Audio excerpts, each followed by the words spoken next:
Welcome back to Epic Rides. Thank you for joining me on the second half of my adventure to Westhawk.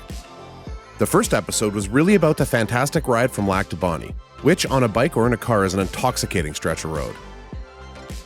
After a great drive and getting ourselves set up at Westhawk Lake Campground, we bedded down for the evening with big plans for exploring the following day. After lounging around the campsite for a couple of hours, drinking coffee and chatting, it was time to head for lunch at the Nighthawk Cafe. All right, we're off. It's time to go get a bite to eat. And then do some exploring. Beautiful Westhawk Lake. So yeah, got here yesterday. Had a pretty relaxing evening once we got set up. Just made some food. Had a cocktail or two, went to bed. And then up today, we've been muddling around the campground.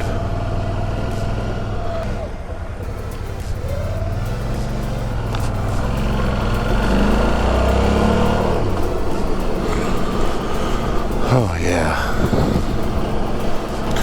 Nice to be back on the road again, even for a minute.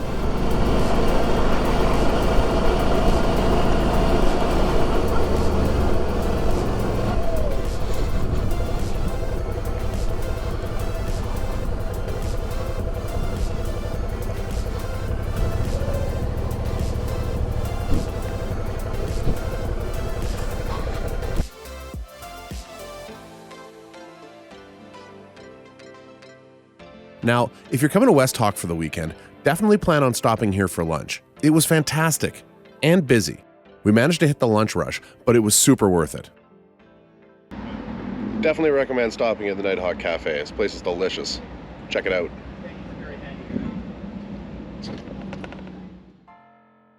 After lunch, and despite eating enough to effectively throw me into a club sandwich-induced coma, we headed out to our first stop for our Saturday adventure, McGilvery Falls Self-Guided Trail.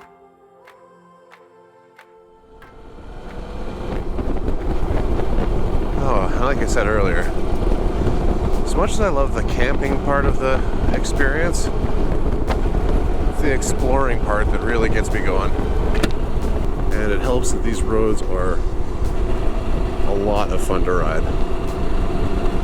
And in this case, I'm following the Mitchells.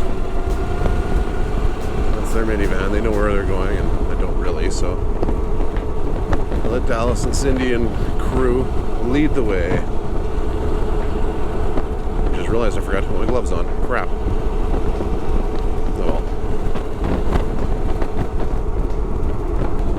Man, those clouds are feeling pretty good. It is a hot one today again. So when that sun hits, it's just something else, especially on with all the safety gear on.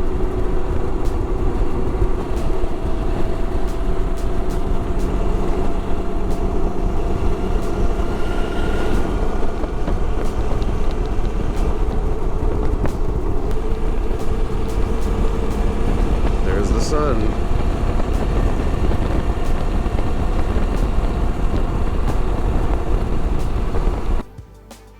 You can find McGilvery Falls Trail off the 44 highway just west of Caddy Lake. The trail is a 4.1 kilometer hike through a small drainage basin in the Precambrian Shield. For the experienced hiker, this would be considered an easy to moderate trail, and for a beginner, it definitely leans more towards the moderate side. There are a couple of steep sections with exposed roots and loose rock that you need to pay attention to, as there are some great spots to grenade an ankle on the hike. Luckily for beginners, there's a shortcut that reels the distance of the hike from 4.1 kilometers down to 2.4 kilometers. We're going to self-guide this trail. We're going to self-guide the shit out of this trail. Hopefully there's some waterfalls here. Otherwise the sign is a lie. Oh, there's all kinds of stuff here. It's a very fancy trail so far. I hope there's a bamboo tiki bar at the end of it. What do you guys think? What are the chances of there being a tiki bar at the end of this trail? Very slim. Slim? Damn. We need to go back and... This is true.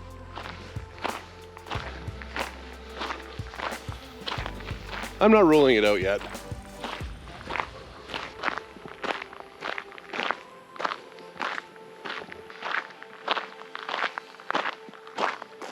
100% agree with this sign.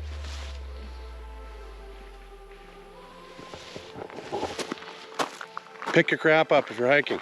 Seriously. I will say somebody put the time and effort into this trail. Nice bridge, beautifully well taken care of trail so far. Mosquitoes aren't great though.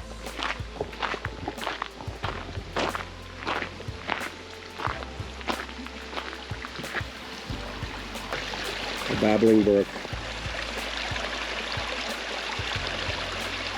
I don't know if these are McGilvery Falls, but it's very cool. Very cool.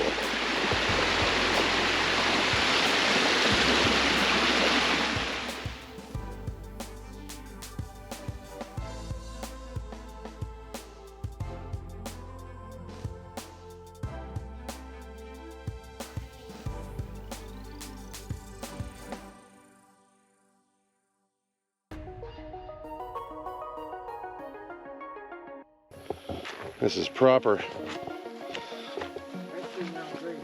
off-road adventure.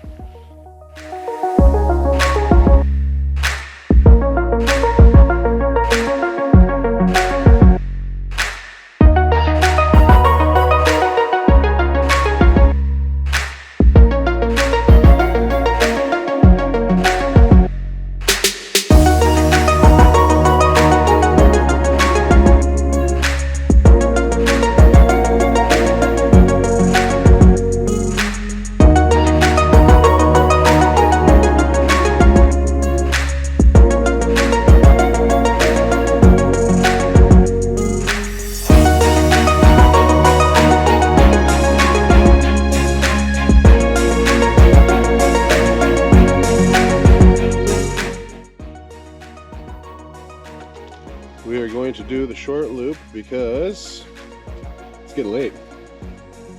The views are spectacular and the scenery is gorgeous. This trail is a great way to spend the afternoon. If you've got a reluctant hiker in the group, you should definitely cajole them into coming on this short adventure. They'll thank you later. Maybe. Our reluctant hikers were also wearing sandals, and so were pretty well done with the whole experience by the time we made it back to the trailhead. Remember kids, if you're going on a hike, a pair of shoes or hiking boots is a must. At this point, the decision was made to head back to camp for some much needed R&R, before cooking a steak dinner over a charcoal barbecue that Danny and I hastily assembled and I didn't bother to film. The final day of our trip, we got up early and packed down our campsite before setting off once again on the 44. This time with plans on stopping at the Whiteshell Fish Hatchery, which is accessed by heading east on Highway 312, which will, if you overshoot the hatchery, end you up in Ontario. And nobody wants that. The Whiteshell Fish Hatchery is nestled along the Whiteshell River and was established in 1942. The hatchery raises cool water fish including walleye and cold water fish including several species of trout which are then stocked in lakes throughout Manitoba. The interpretive center at the hatchery also staffs a couple of people who offer tours. Our guide Kat was fantastic and showed us how they end up with a bazillion fingerlings every year, which eventually end up being blasted out of a truck-mounted fish cannon or hurled out of helicopters and into lakes. Yeah, did anyone want to volunteer for this at all? Here, I'll do it. Here. Sure. Yeah. What do I do?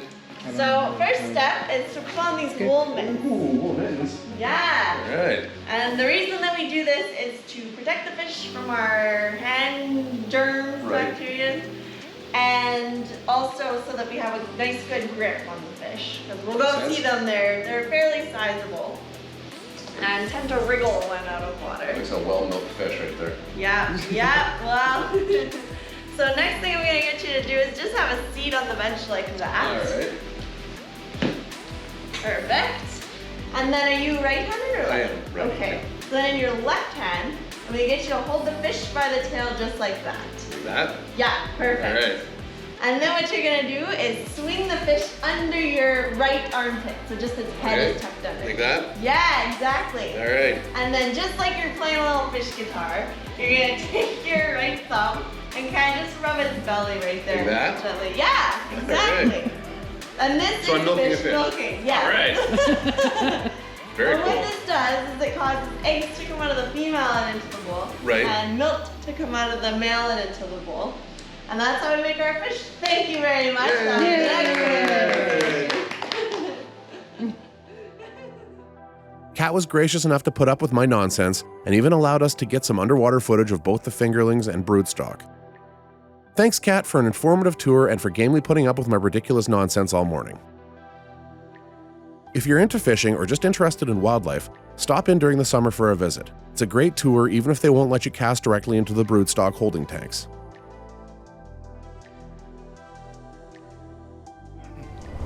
All right, that was the fish hatchery. That was super cool. And Kat, the interpretive center person there, did a great job of giving the tour, giving us a ton of great information. Wouldn't let me keep a fish for some reason. I can't imagine why. And oddly, wouldn't let me grab the fly rod and go fishing out of the broodstock ponds. I feel like there's a manager I should complain to about that. After our fish hatchery adventure, we decided to make one more quick stop before hitting the road. This time at the trailhead for the Mantario Trail. And now we are going to stop at the trailhead of the Mantario Trail and not hike the whole damn thing. Here it is, the beginning of the Mantario Trail. The Mantario Trail is a beast, around 64 kilometers long from the south trailhead to the north trailhead. Should you attempt it, expect to spend around 5 days and 4 nights on the trail. I've done this hike before and I love it, but today was not the day to set off on that kind of adventure. I don't think anyone would appreciate a big adventure bike hung up in a bog or at one of the water crossings.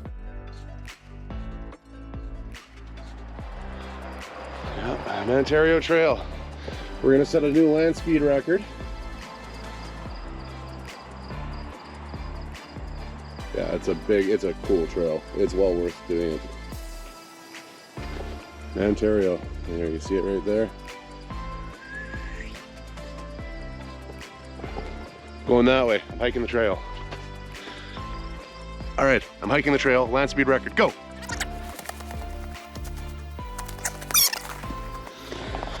Fastest hike of the Mantario Trail ever. So after bravely running away from the trailhead, it was time to jump back on the bike and head up the 44 to the 307 and back to Lac du Bonnet. I honestly believe this ride is some of the best riding in Manitoba, and even today, after a long weekend of fun and sun, I had a blast riding this route.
Now, often at the end of a long weekend of exploring, I find myself needing an extra stop on the way home for a cup of coffee or some water, and this trip was no exception. One of my favorite places to stop for a quick coffee is Barrier Bay Resort, which is about 50 kilometers from Lac du Bonnet on the 307.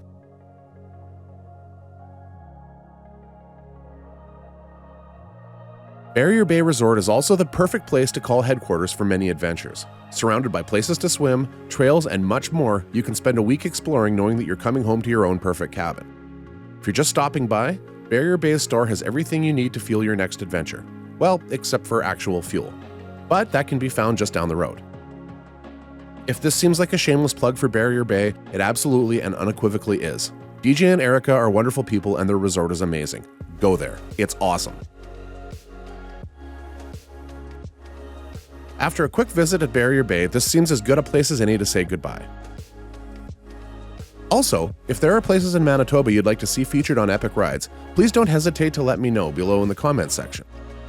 As we move into fall and winter, the bike will obviously be going away at some point, because I lack the budget to buy a TW200 and a sidecar to ride throughout the winter. Unless, of course, there is some rich benefactor out there dying to support a relatively unknown channel. Either way, I plan on keeping the adventure going through the winter, and while I'm not prepared to share any details yet, there are some huge things in store for Epic Rides for spring of 2023. Finally, I recently spent the weekend at the Interlake Outdoors Show and met a ton of great people, and I look forward to meeting you all again at the Manitoba Outdoors Show in February and the Great Outdoors Expo in May. I'll be announcing dates and presentations as we get closer to those shows, but I hope to see you all there. Thank you for watching another episode of Epic Rides. I truly hope you enjoyed this episode, and please take a minute to subscribe to the channel and hit the little bell icon so you don't miss out on future adventures. Once again, thank you for tuning in, and remember, explore often and explore local. Peace.